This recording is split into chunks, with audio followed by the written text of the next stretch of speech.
Mari kita bersama-sama menundukkan kepala kita, kita mempersiapkan hati kita untuk masuk ke dalam pembacaan dan perenungan firman Tuhan.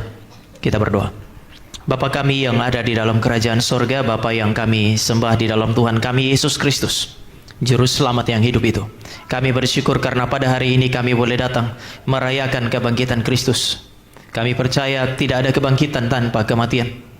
Dan kebangkitan itulah yang kemudian menjadi pengharapan bagi kami ketika kami memandang kepada hidup kami di masa yang lalu, hari ini, di masa yang akan datang, bahkan memandang kepada kedatangan Kristus yang kedua kalinya. Kami percaya bahwa dengan iman yang benar kepada Kristus itu, kami memiliki pengharapan bahwa di tengah-tengah pergumulan kami tetap bisa menikmati cinta kasih Allah, karena cinta kasih Allah itu tidak akan pernah terlepas daripada umatnya. Kami juga berdoa pada hari ini. Kami bersyukur karena kami yang telah menikmati perjamuan kudus boleh diingatkan kepada cinta kasih Allah yang besar itu. Dan ketika kami membaca dan merenungkan firman-Mu, mengingat kembali kepada perbuatan tangan-Mu yang besar di dalam Kristus, hadirlah di tengah-tengah kami, berkatilah kami. Berkatilah yang mempersiapkan dan menyampaikan kebenaran firman. Berkati juga setiap kami yang mendengarkan, supaya kami semua pulang dengan membawa kuasa kebangkitan Kristus itu di dalam kehidupan kami. Di dalam nama Tuhan Yesus kami berdoa, kami menyambut kebenaran firman. Minta pertolongan Allah Roh Kudus, Roh yang memberi firman itu. Biarlah dialah yang menjadi roh kebenaran yang mencerahkan pikiran supaya kami mengerti kebenaran firman. Menguatkan dan meneguhkan hati supaya kebenaran firman boleh tergenapi di dalam kehidupan kami. Dan hidup ini mempermuliakan Engkau. Di dalam nama Tuhan Yesus kami berdoa. Amin.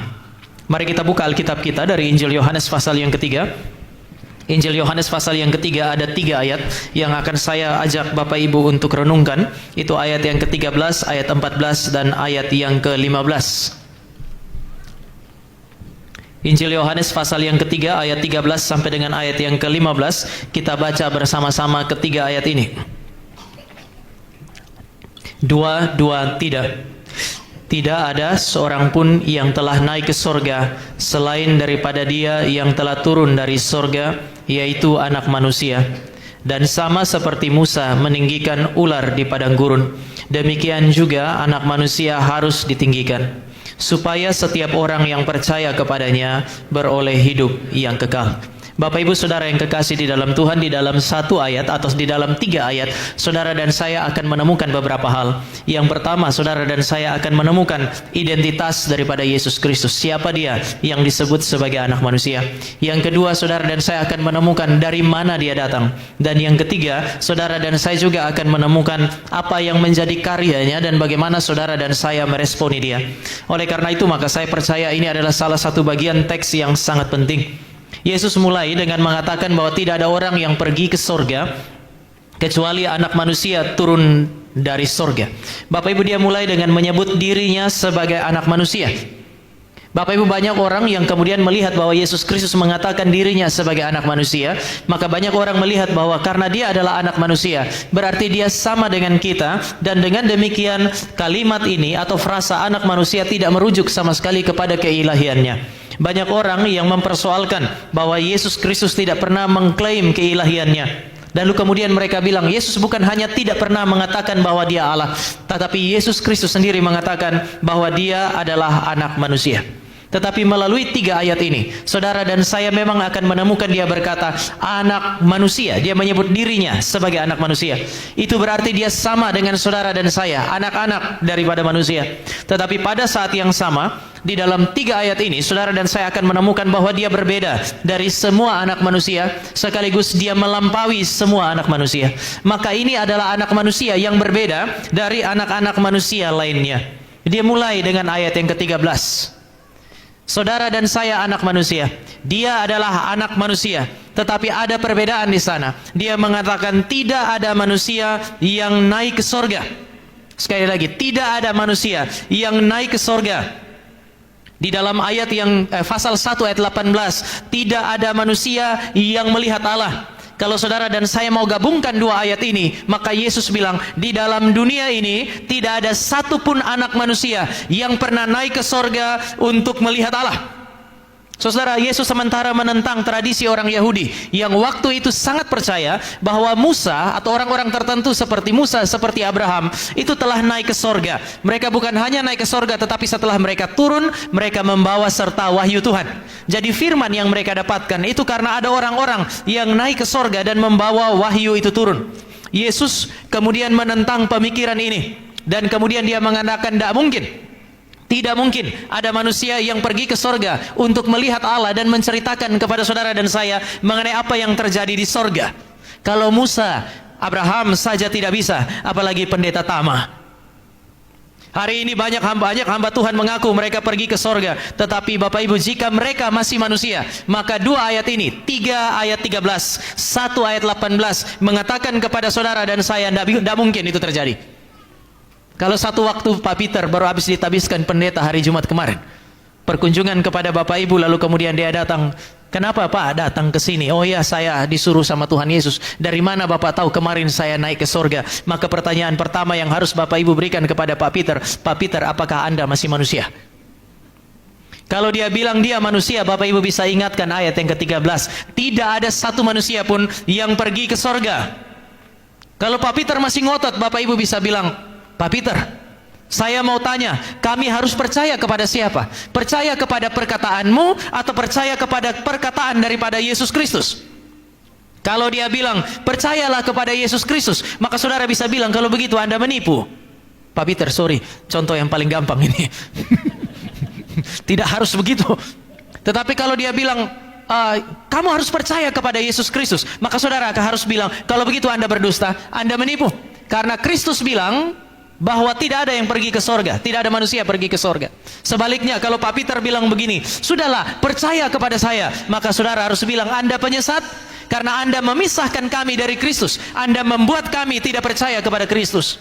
Tapi kalau begitu Pak Peter bilang, enggak, saya hamba Tuhan, percayalah kepada dua-duanya, percayalah kepada Yesus dan juga percaya kepada saya. Di dalam dunia ini ada yang namanya hukum non-kontradiksi. Kebenaran itu tidak berkontradiksi satu dengan yang lain. Kalau Yesus bilang tidak ada manusia pernah lihat Allah, lalu ada pendeta bilang saya lihat Allah, ini bertentangan dengan hukum non-kontradiksi. Ada dua pernyataan yang bertentangan satu dengan yang lain, salah satu diantaranya pasti salah. Tinggal saudara mau pilih, Yesus yang salah atau pendeta yang salah. Sebab itu saudara dan saya akan menemukan di dalam tradisi gereja reform, ini adalah tradisi yang begitu tegas berpegang kepada kebenaran firman Tuhan untuk melawan pengalaman-pengalaman rohani yang palsu. Manusia tidak mungkin naik ke sorga. Kenapa? Karena manusia berasal dari dunia ini, dunia yang penuh dengan dosa, dunia yang tidak sempurna. Manusia yang berasal dari dunia yang berdosa adalah orang berdosa. Manusia yang berasal dari dunia yang tidak sempurna adalah orang-orang yang tidak sempurna. Mereka tidak mungkin pergi ke sorga yang suci tanpa mengalami kematian di sana. Mereka tidak pernah bisa menjumpai kesempurnaan yang ada di sorga karena ketidaksempurnaan mereka. Bapak, Ibu, Saudara dan saya tidak pernah bisa pergi ke sorga seorang diri. Saudara dan saya tidak pernah berjumpa dengan Allah di sorga. Kenapa? Karena Alkitab bilang saudara dan saya berasal dari debu. Yang datang dari debu akan kembali menjadi debu. Kalau begitu, apakah tidak ada harapan? Apakah tidak ada harapan bagi saudara dan saya yang datang dari debu dan abu ini untuk pergi ke dalam kerajaan sorga, karena kita merapuh bersama dengan dunia ini dan kita adalah orang-orang berdosa, sementara Allah ada di tempat yang tinggi di sorga yang suci itu. Apakah kita sekarang tidak punya harapan? Tuhan Yesus bilang, aku berbeda dari seluruh manusia dan dengan demikian aku adalah pengharapannya. Dia bilang tidak ada anak manusia pergi ke sorga, tetapi yang ada, dan saudara dan saya harus ingat ini, adalah anak manusia turun dari sorga. Kenapa banyak orang bilang Yesus bukan Allah? Oh, karena dia sangat serupa dengan kita. Dia adalah anak manusia yang turun dari sorga. Kalau dia anak manusia berarti dia begitu serupa dengan saudara dan saya. Tapi pertanyaannya, kenapa dia sangat serupa? Karena dia turun dari sorga. Kita perlu garis bawahi kata turun.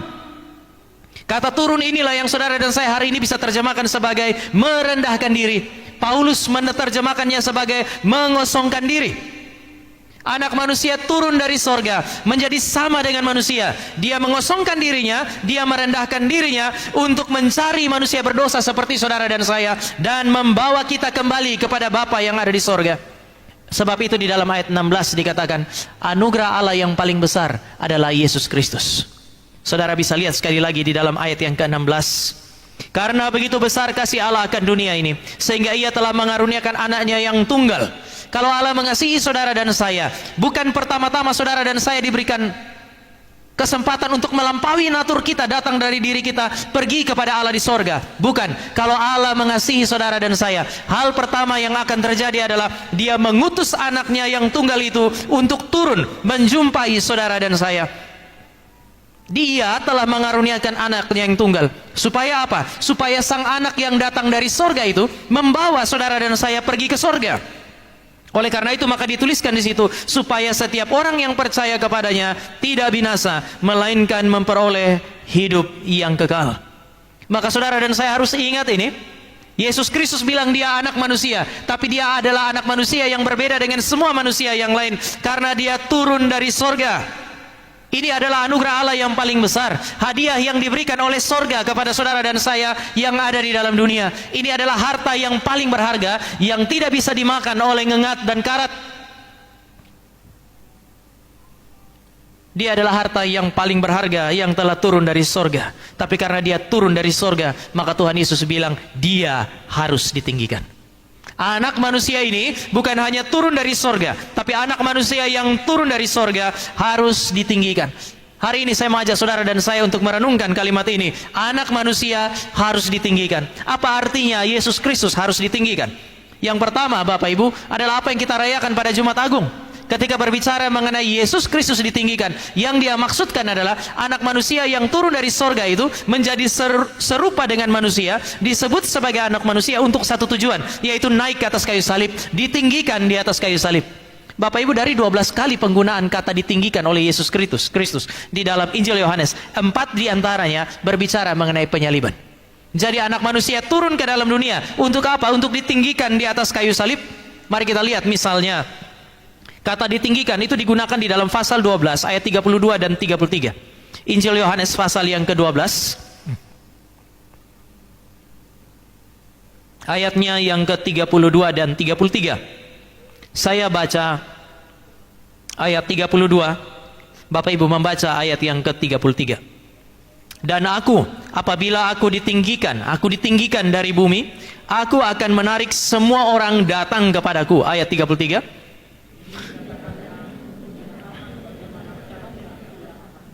Ini dikatakan, kata ditinggikan digunakan oleh Yesus Kristus untuk berbicara tentang bagaimana Dia akan mati. Sehingga salib adalah tempat pertama di mana Yesus Kristus ditinggikan. Bapak Ibu, inilah sistem yang ada di dalam teologi Yohanes. Rasul Yohanes memberikan sistem teologi yang sedikit berbeda. Bagi Yohanes, salib itu bukan hanya sekedar perendahan. Banyak orang memahami salib sebagai perendahan Yesus Kristus. Pribadi yang mulia itu telah direndahkan, dipaku di atas kayu salib dan mengalami apa yang disebut sebagai kematian. Ini yang membuat kalau saudara dan saya jadi anak sekolah minggu, kadang-kadang kita begitu sedih, bercampur dengan kesal. Kenapa Yesus Kristus Allah yang agung itu tidak membela dirinya? Apalagi kalau saudara dan saya baca Alkitab, lalu kemudian saudara dan saya menemukan waktu orang banyak datang mau tangkap Yesus, Yesus tanya, siapa yang kamu cari? Lalu kemudian mereka bilang, Yesus orang Nazaret. Tuhan Yesus bilang, akulah Dia. Lalu kemudian mereka jatuh. Bapak Ibu, waktu saya kecil, saya baca ayat ini, saya dalam hati saya pikirkan, kenapa ya Tuhan Yesus nggak bikin mereka jatuh saja terus? Kalau pakai bahasa orang dewasa, kenapa Tuhan Yesus tidak bikin aja mereka kena stroke? Tiap kali mau pegang Tuhan Yesus kena stroke, tiap kali mau pegang Tuhan Yesus kena stroke. Maka cerita Yesus ditangkap tidak pernah ada. Bukankah kita akan lebih puas kalau itu yang terjadi? Akan lebih menyenangkan kalau Kristus kita adalah Kristus yang memanggil ribuan bala tentara surga, kemudian meloloskan dia dari apa yang disebut sebagai penangkapan, penderitaan, dan kematian. Tapi Yesus bilang, anak manusia turun dari surga dan Dia harus ditinggikan. Yohanes mencatat kalimat ini untuk memberi petunjuk bagi saudara dan saya. Salib bukan penghinaan semata-mata. Salib adalah jalan kepada kemuliaan. Salib adalah jalan untuk kembali ke sorga. Salib adalah jalan untuk kembali kepada Bapa dengan membawa umatnya. Sekali lagi, bagi Yohanes, salib bukan sekadar perendahan dan penghinaan. Salib adalah jalan menuju kepada kemuliaan, jalan untuk kembali ke sorga dari mana dia datang. Jalan untuk kembali kepada Bapa yang mengutus dia. Tetapi dia pergi ke sorga, kembali kepada Bapa dengan membawa umat yang dia tebus. Dia turun untuk mencari saudara dan saya. Dan nanti ketika dia kembali ke sorga, dia membawa serta engkau dan saya. Ini pengharapan bagi orang Kristen. Ditinggikan. Berarti Kristus harus naik dan ditinggikan di atas kayu salib. Yang kedua, Bapak Ibu, ditinggikan. Itu bukan hanya berbicara mengenai salib. Kalau Bapak Ibu kita tidak baca, tapi Bapak Ibu bisa baca nanti Yohanes pasal 5 ayat 29, Yohanes pasal 6 ayat 62. Istilah anak manusia ditinggikan atau aku ditinggikan, itu bukan hanya berbicara mengenai salib, tetapi berbicara mengenai otoritas dan kemuliaan. Kristus yang tersalib adalah Kristus yang harus saudara dan saya akui otoritas dan kemuliaannya. Otoritas dan kemuliaan yang dia dapatkan setelah dia mengalami kematian, lalu kemudian dia bangkit dari antara orang mati. Sebelum dia naik ke sorga, dia bilang segala kuasa di bumi dan di sorga sudah ada padaku. Dia bukan hanya pribadi yang mengalami kematian, tetapi dengan ditinggikan di atas kayu salib dan mengalami kematian, Kristus ini kemudian pada akhirnya mengalami apa yang disebut sebagai kebangkitan. Sehingga tidak ada kuasa di dalam alam semesta ini yang tidak ditaklukkan oleh anak manusia. Anak manusia ini harus mati dan pada akhirnya dia bangkit untuk mengalahkan musuh-musuh yang saudara dan saya tidak dapat kalahkan. Ketika Yesus Kristus bangkit dari antara orang mati, dia membuktikan bahwa dosa kalah. Dosa tidak berkuasa atas Yesus Kristus. Yesus Kristus mati sebagai orang benar. Dia mati karena kebenaran. Oleh karena itu Bapa membangkitkan dia. Alkitab bilang Kristus dibangkitkan oleh Bapa. Bapa membangkitkan dia karena apa yang dia katakan benar, apa yang dia lakukan benar. Ini orang benar, maka Bapa membangkitkan dia. Itu berarti selama dia hidup, dosa tidak dapat menyatakan kuasanya untuk menaklukkan Yesus Kristus. Kebangkitan adalah sebuah proses yang sangat penting karena menegaskan kebenaran Kristus dan kekalahan dosa atas Kristus. Yang kedua, ketika Yesus Kristus bangkit, itu berarti dia telah mengalahkan bukan hanya dosa tetapi iblis. Saudara dan saya bisa lihat bahwa sepanjang hidupnya dia akan terus-menerus dicobai oleh iblis supaya dia gagal. Tetapi kalau Bapa membangkitkan dia dan dia bangkit dari dirinya sendiri, berarti anak manusia ini berbeda dari engkau dan saya. Engkau dan saya adalah orang-orang yang terlalu mudah gagal, terlalu mudah jatuh ketika iblis menggoda kita. Tetapi tidak dengan Yesus Kristus. Dia adalah anak manusia yang tidak satu kali pun takluk kepada godaan iblis. Bapak Ibu, di dalam dunia ini kadang-kadang saudara dan saya punya perjuangan adalah untuk mencari kehidupan kita, mengisi kekosongan di dalam hati saudara dan saya yang hampa dengan dunia ini. Saudara bisa bandingkan dengan Yesus Kristus. Begitu Bapa bilang, inilah anakku yang kukasihi, kepadanya lah aku berkenan. Kemudian dia dibawa ke padang gurun untuk dicobai. Di dalam kondisi yang lapar, iblis datang lalu iblis bilang, ubah batu ini jadi roti. Iblis begitu cerdik, dia memanfaatkan kelemahan Yesus Kristus yang lapar. Dia memanfaatkan kekuatan Yesus Kristus yang memang sanggup ubah batu jadi roti. Ubah batu ini jadi roti, jawab kebutuhanmu. Yesus bilang tidak. Ada firman tertulis, manusia tidak hidup hanya dari roti saja, tapi dari firman yang keluar dari mulut Allah. Iblis kemudian berpikir, oh kalau begitu kamu mau taat firman, baik. Dia bawa Yesus Kristus ke hubungan bait Allah, lalu kemudian dia bilang, sekarang loncat, kamu kutip firman kan ya, sekarang saya kutip firman. Bapak Ibu, setan juga masih bisa kutip firman. Kalau bertengkar juga nggak usah terlalu banyak kutip-kutip firman, setan juga masih bisa. Jangan juga terlalu gampang percaya semua orang hanya karena dia pegang Alkitab, dia ngomong kepada Bapak Ibu, lalu Bapak Ibu percaya dengan mudah karena dia kutip ayat-ayat Alkitab. Setan kutip ayat Alkitab sambil pada saat yang sama dia pelintir ayat itu. Ayat yang dikutip oleh iblis itu adalah ayat yang dia pelintir. Di dalam Mazmur itu dikatakan, jika kamu berjalan di jalannya Allah, Allah akan mengutus malaikatnya untuk menatang engkau. Yang dia buang adalah berjalan di jalannya Allah. Dia cuma kutip sebagian. Apa itu? Kalau kamu loncat, dia menopang. Maka Tuhan Yesus bilang, jangan cobai Tuhan Allahmu. Ada yang bilang, oh memang ada tertulis Allah akan menopang, tapi Yesus nggak loncat karena Yesus tidak mau mencobai Allah. Mencobai Allah itu berarti saudara dan saya sudah tahu firman yang benar, saudara dan saya pelintir demi kepentingan kita. Iblis dengan sengaja membuang hal yang sangat esensial, yaitu berjalan di jalannya Allah di dalam kitab Mazmur. Tetapi karena dia sudah tahu bahwa dia tidak bisa menggagalkan Yesus Kristus, maka dia melakukan hal yang terakhir. Bapak Ibu, Yesus Kristus punya misi adalah datang ke dalam dunia, mencari saudara dan saya, membawa kembali seluruh dunia kepada Allah, mempersembahkan dunia ini kepada Allah. Iblis tahu persis musuh itu, misi itu. Dengan demikian dia datang, lalu cobaan yang ketiga, cobaan yang paling terakhir, itu berkaitan dengan misi Yesus Kristus. Bukankah Bapa mengatakan Bapa mengasihi engkau? Dan Bapa mengutus engkau untuk mengembalikan seluruh dunia ini kepadamu. Coba lihat, seluruh dunia dan kemuliaannya saya perlihatkan kepadamu. Lalu iblis bilang apa? Semuanya akan saya serahkan kepadamu. Jalannya bukan jalan salib. Cukup menyembah aku satu kali saja, dan semuanya akan aku berikan kepadamu. Gak usah capek-capek naik ke salib. Bapamu itu bilang mengasihi kamu, kok suruh kamu naik ke atas kayu salib? Untuk apa? Mana ada Bapa baik kayak begitu? Siapa yang lebih baik sekarang, Yesus? Bapamu atau aku? Bapamu menyuruh kamu menaklukkan dunia melalui jalan yang disebut sebagai salib. Saya nggak perlu. Seluruh dunia akan saya serahkan kepada kamu jika kamu sujud menyembah kepadaku. Mana yang paling gampang sih? Via Dolorosa atau yang lain? Tetapi Yesus kemudian memutuskan untuk tidak. Sampai mati di dalam seluruh godaan untuk menjatuhkan Yesus Kristus, iblis gagal. Bukti bahwa iblis tidak ada sekalipun dapat menaklukkan Yesus Kristus adalah kebangkitannya. Yang ketiga, Yesus ketika dia bangkit, dia mengalahkan apa yang disebut sebagai kuasa maut. Kuasa maut, kuasa kematian tidak dapat menahan Yesus Kristus untuk terus ada di dalam kubur. Ketika Bapa membangkitkan dia dan Kristus bangkit dari dirinya sendiri, kematian, maut tidak dapat menahan dia terus ada di dalam kubur. Bapak Ibu, kemenangan Yesus Kristus melalui kebangkitan ini membuktikan betapa tingginya anak manusia itu. Dia harus ditinggikan, berarti dia harus bangkit dari antara orang mati dan menjadi fondasi kehidupan kekal bagi saudara dan saya. Kebangkitan Kristus adalah kepastian bagi kehidupan kekal bagi kita. Kalau Yesus bangkit, itu berarti tidak ada suatu kuasa pun yang bisa menarik kembali saudara dan saya masuk ke dalam jurang maut.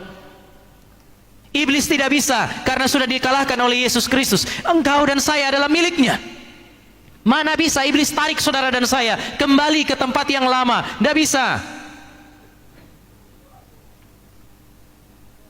Dosa, engkau dan saya setelah diselamatkan oleh Kristus masih juga gagal di dalam dosa. Tetapi dosa pun tidak dapat menggagalkan karya keselamatan Kristus. Umat pilihan tetap umat pilihan. Bukan engkau dan saya yang menjaga diri kita, tetapi Allah kita di dalam Kristus yang memelihara engkau dan saya, sehingga karya keselamatan itu tetap sukses.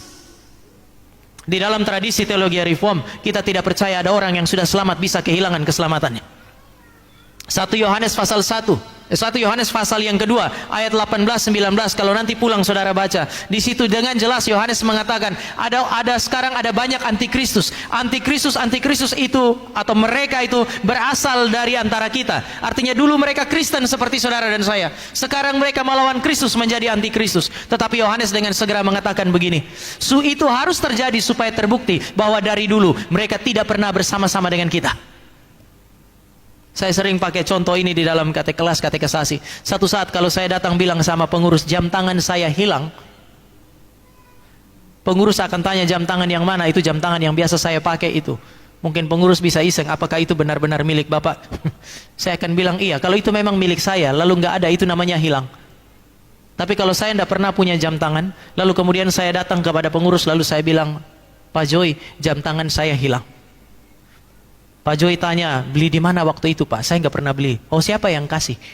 Juga nggak ada yang kasih. Jadi maksudnya hilang apa? Hilang berarti saudara dan saya pernah memiliki sesuatu, lalu kemudian tidak ada. Di dalam konteks kekristenan berdasarkan 1 Yohanes pasal yang kedua ayat 18-19, antikristus itu datang dari dalam gereja, keluar dari gereja bahkan melawan Kristus. Yohanes bilang mereka tidak pernah ada di antara kita, meskipun ibadah secara fisik sama-sama, pernah melayani bersama-sama. Namun kalau mereka meninggalkan Kristus, itu hanya membuktikan mereka tidak pernah bersama-sama dengan Kristus.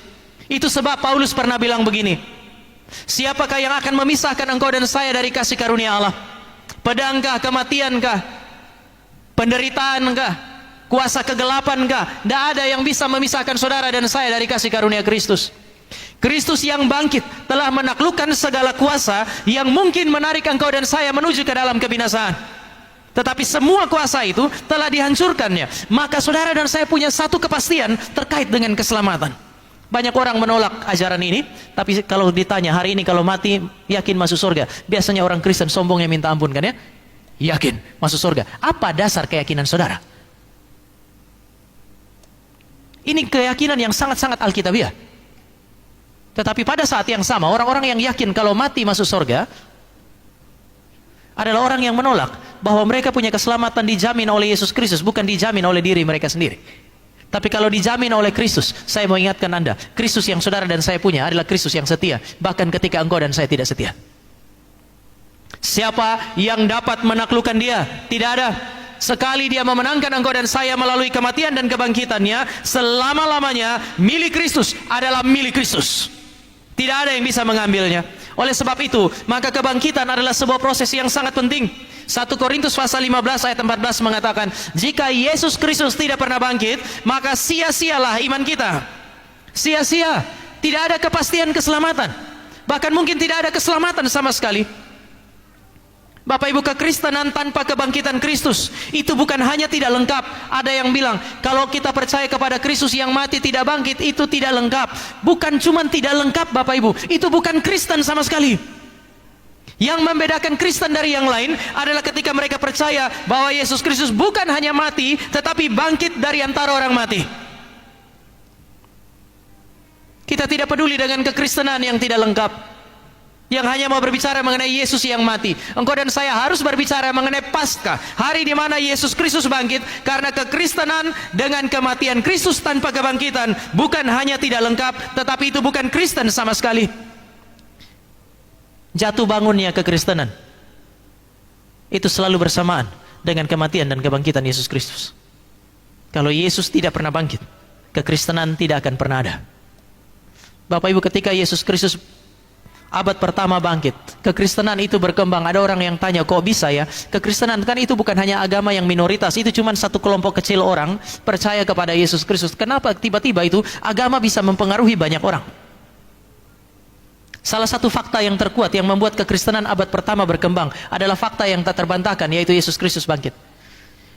Yesus bangkit di tengah zaman di mana orang tidak percaya kebangkitan. Orang Yahudi percaya ada kebangkitan tapi di akhir zaman. Oleh sebab itu saudari-saudari Lazarus itu bilang, kami percaya bahwa saudara kami akan bangkit di akhir zaman. Kebangkitan terjadi di akhir zaman, tapi di zaman ini tidak mungkin.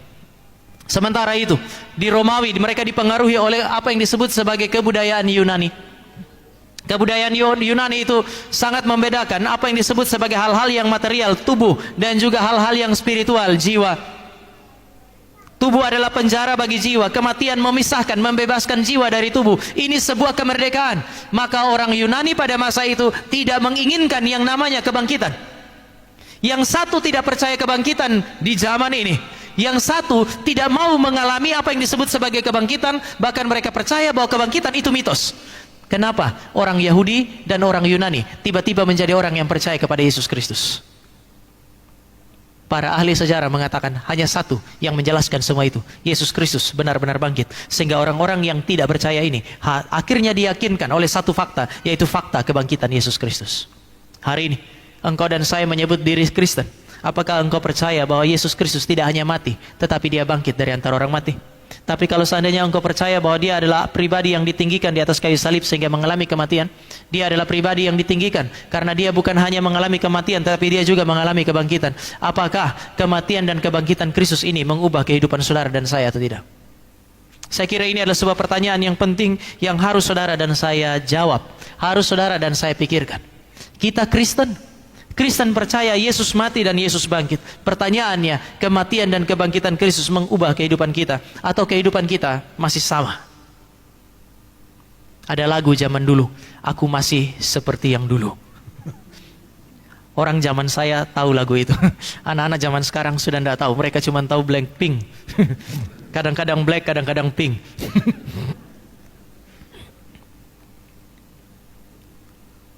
Apa artinya Yesus ditinggikan? Pertama, dia ditinggikan di atas kayu salib. Yang kedua, Yesus ditinggikan berarti dia adalah pribadi yang bangkit dari dalam kematian. Dia tidak terus ada di dalam apa yang disebut sebagai kematian, jurang yang terdalam itu, tetapi dia keluar dari sana, naik begitu tinggi. Bukan hanya bangkit dari antara orang mati, tapi dia bilang anak manusia harus ditinggikan. Berarti dia bukan hanya bangkit, tetapi dia naik untuk kembali ke sorga, kembali kepada Bapa yang mengutus dia. Oleh sebab itu di dalam tradisi teologi reform kita bicara mengenai perendahan Kristus, inkarnasi sampai mati. Lalu kemudian kita bicara mengenai pemuliaan Kristus, peninggian Kristus, mulai dari kebangkitan sampai dia kembali ke sorga. Bapak Ibu, Tuhan Yesus pernah bilang begini, aku pergi untuk menyediakan tempat bagimu. Apa yang Bapak Ibu bayangkan ketika Tuhan Yesus bilang, aku pergi untuk menyediakan tempat? Apakah Tuhan Yesus harus pergi ke sorga? Lalu kemudian seperti tukang dia bikin kamar bagi Bapak Ibu dan saya, paling tidak kapling. Gak apa-apa Tuhan, toiletnya di luar gak apa-apa. Yang penting ada tempatlah di sorga buat saya. Lalu Tuhan Yesus kerja seperti tukang, setelah gedungnya jadi, rumahnya jadi, kamarnya Bapak Ibu dan saya jadi, dia kasih tempat tidur, pasang spray. Itu bukan Tuhan, itu babu.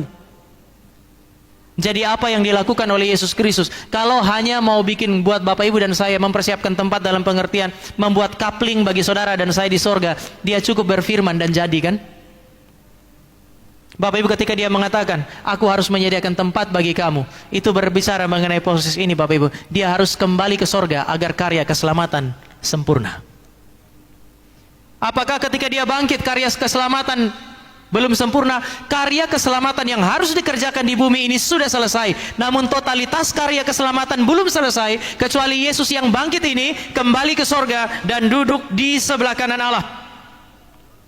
Salib adalah jalan bagi Yesus Kristus untuk kembali ke sorga dari mana dia berasal, kembali kepada Bapa yang mengutus dia, sekali lagi bersama-sama dengan umat yang diberikan Bapa kepadanya dan yang ada di dalam dia. Bapak Ibu, kita ada di dalam Kristus. Semua orang yang diberikan Bapa kepada dia sejak kekekalan ada di dalam dia, diwakili oleh dia di atas kayu salib. Oleh sebab itu ketika kita menyanyi, minggu yang lalu kita nyanyi di GRI Cikarang, hadirkah engkau ketika Kristus dipaku? Hadirkah engkau ketika Yesus Kristus disalib? Jawabannya ya. Meskipun engkau dan saya belum lahir, engkau dan saya adalah orang-orang berdosa yang kalau kita ada di sana, kita akan terus berseteriak bersama dengan orang banyak, salibkan dia. Engkau dan saya ada di sana. Kenapa? Karena dia disalibkan mengganti engkau dan saya. Dia adalah perwakilan engkau dan saya. Engkau dan saya ada di Golgota, ada di tempat di mana Yesus disalibkan, karena dia adalah perwakilan umat Allah. Tapi Yesus bukan hanya ada di salib bersama dengan engkau dan saya di sana. Bapak Ibu, ketika Yesus Kristus ditinggikan di atas kayu salib, engkau dan saya ada bersama dengan dia, karena dia di dalam kita, kita ada di dalam dia. Bukan cuma itu, ketika di atas kayu salib, ketika sementara dia ditinggikan, dia berkata kepada Bapa, ya Bapa, ke dalam tanganmu kuserahkan nyawaku. Dia bukan hanya menyerahkan jiwanya, tetapi jiwa semua orang percaya yang ada di dalam dia diserahkan kepada Bapa. Seorang penafsir menggunakan istilah ini, double protection. Saudara dan saya setelah Yesus Kristus mati, itu bukan hanya berada di dalam Kristus, tetapi engkau dan saya ada di dalam genggaman Allah. Siapa yang bisa menarik keluar umat pilihan Allah dari genggaman Allah? Tidak mungkin. Teologi yang mengatakan keselamatan bisa hilang menghina genggaman tangan Allah yang perkasa itu. Yesus berkata, ya Bapa, ke dalam tanganmu kuserahkan nyawaku. Kristus menyerahkan jiwanya, tetapi jiwa orang percaya yang diwakili oleh Kristus juga diserahkan kepada Bapa. Dia dilindungi oleh Kristus dan darahnya, dia dipelihara oleh Bapa. Tidak mungkin saudara dan saya kehilangan kehidupan yang kekal yang disediakan oleh Allah. Pada saat Yesus mati dan bangkit, Paulus bilang, engkau dan saya mati bersama-sama dengan Kristus, bangkit bersama-sama dengan Kristus. Dengan demikian ketika dia naik ke sorga, engkau dan saya masih ada di dunia, tetapi nama kita telah tercatat di sorga. Dia pergi mendahului kita, dia pergi mewakili saudara dan saya. Di mana dia ada, kata Tuhan Yesus, di situ pun kita ada.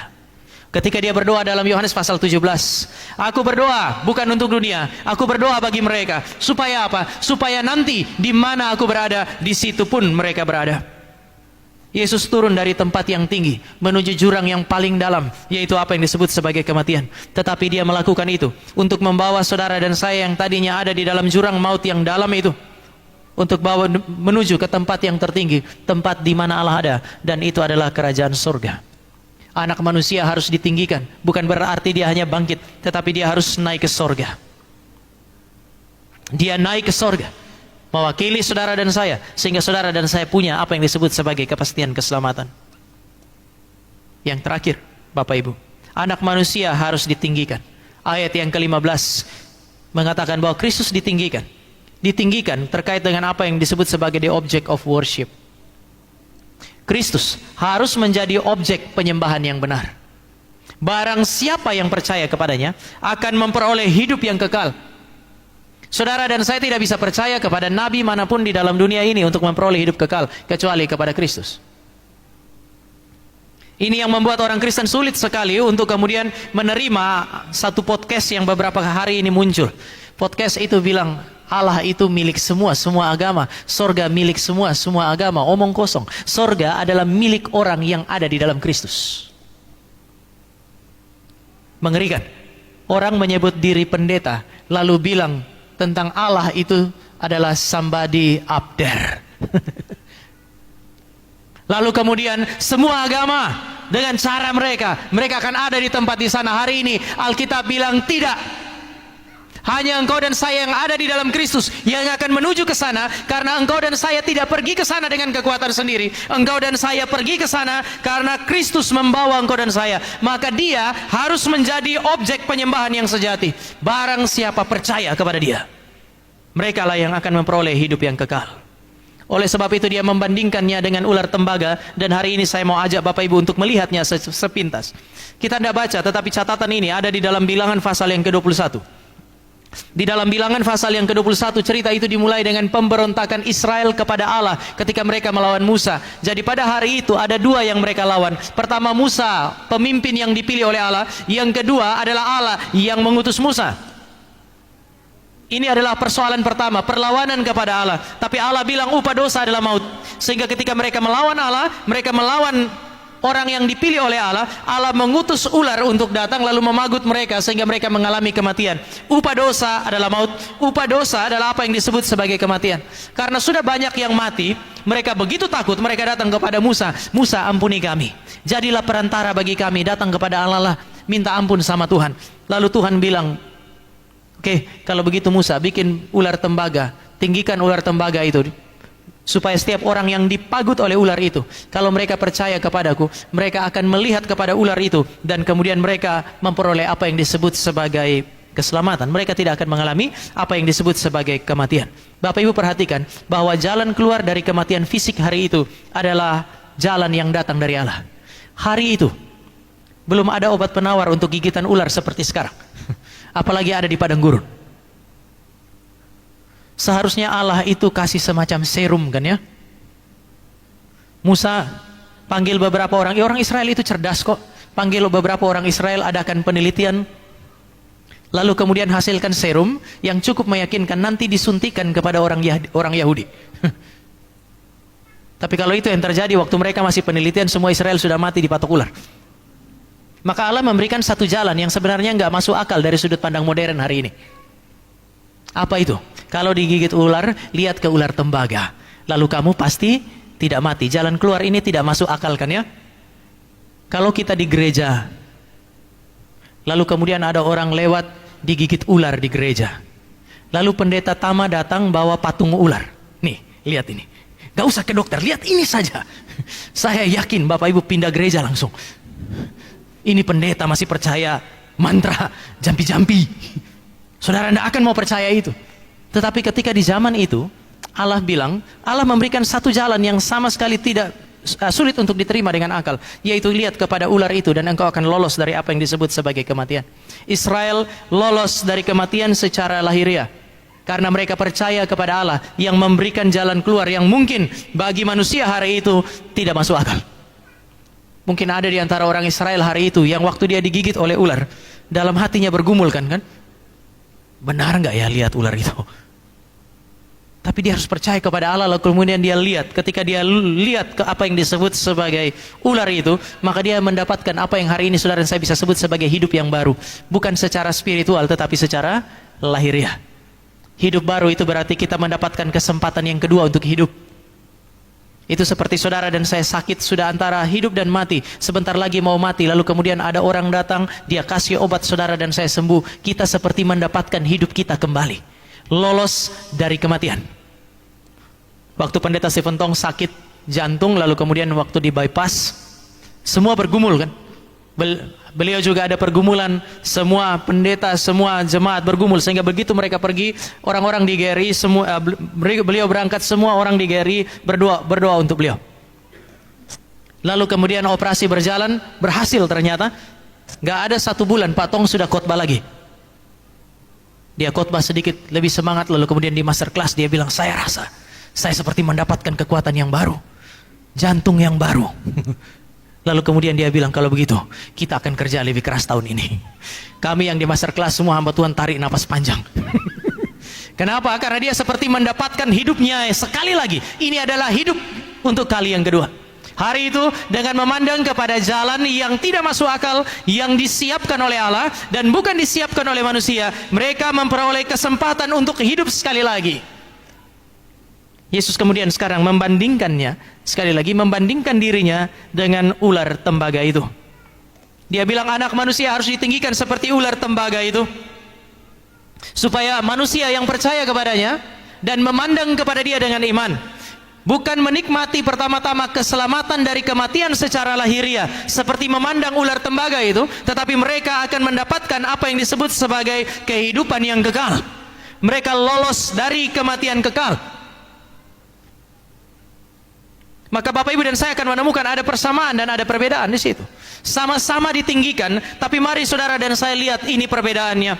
Ular tembaga hanya menawarkan apa yang disebut sebagai kehidupan lahiriah yang sementara. Tadinya mau mati, gak jadi mati.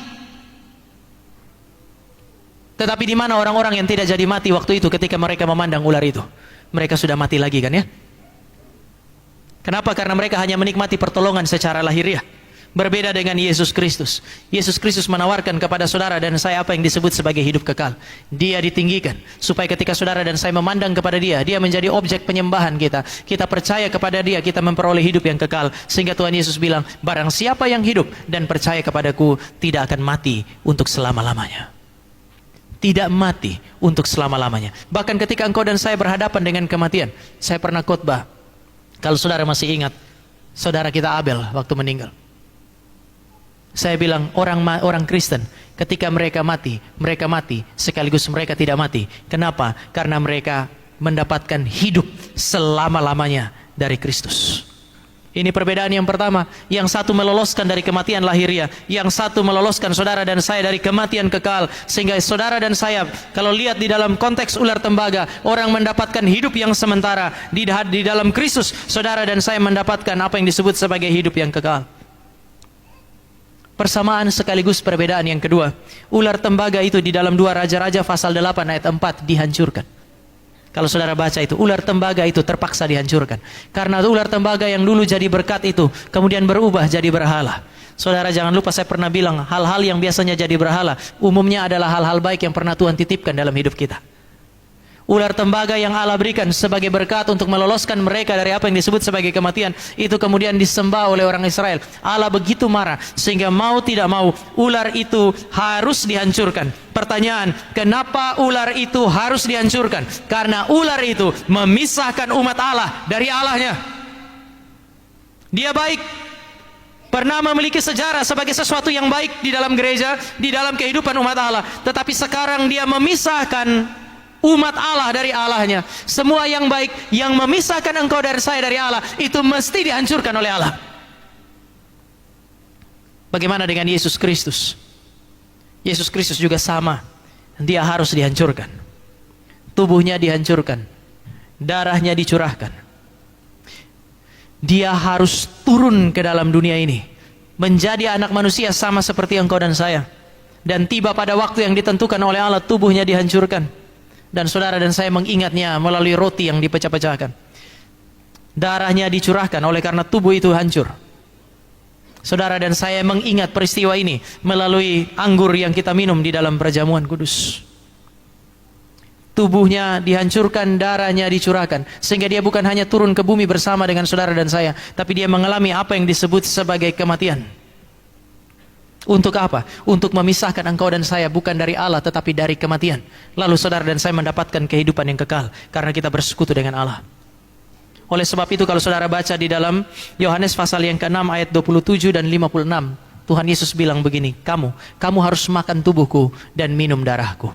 Yesus tidak sementara bilang saudara dan saya harus makan tubuhnya secara fisik, tapi istilah makan di situ harus diterjemahkan beriman kepada Dia. Kamu harus beriman kepada Kristus yang tubuhnya dihancurkan bagi kamu. Kamu harus percaya kepada Kristus yang darahnya dicurahkan bagi kamu. Oleh sebab itu dia menjadi the object of faith, the true object of the true faith, the object of the salvation. Saudara saya harus percaya kepada Dia. Tidak ada pilihan yang lain. Kekristenan tidak dapat mengkompromikan hal ini. Ketika saudara dan saya mengganti objek penyembahan, saudara dan saya bukan Kristen sama sekali.